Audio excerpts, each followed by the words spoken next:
Hi, this is Chris Reynolds from the Los Angeles Times travel section with a postcard from the West, from the edge of Crater Lake, Oregon. The center of attention on the lake is Wizard Island.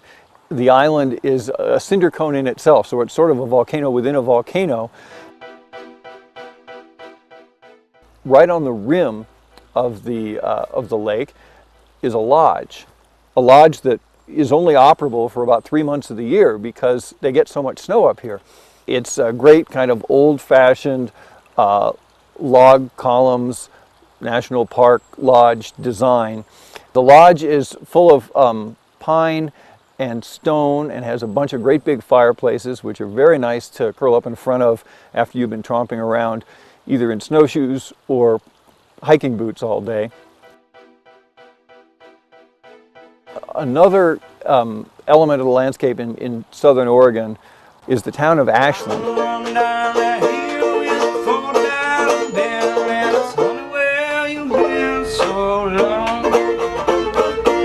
It was a town where they had what they called Chautauqua meetings, which was sort of an early intellectual movement right around the turn of the 20th century, where lecturers would come and speak and people would better themselves.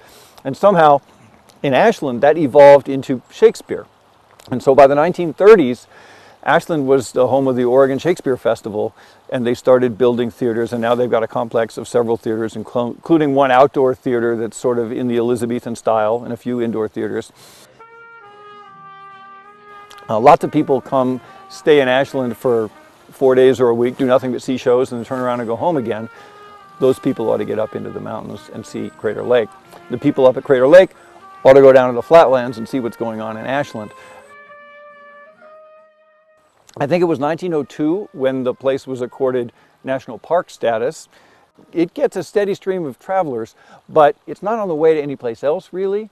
So it's a sort of self-selecting group. It's as if you're admiring the different facets of a gem.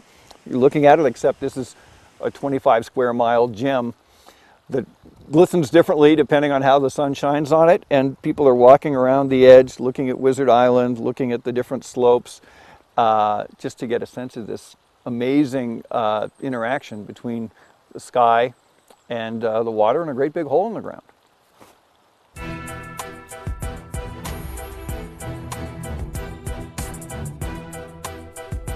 This is Chris Reynolds from the Los Angeles Times with a postcard from the West here at Crater Lake, Oregon.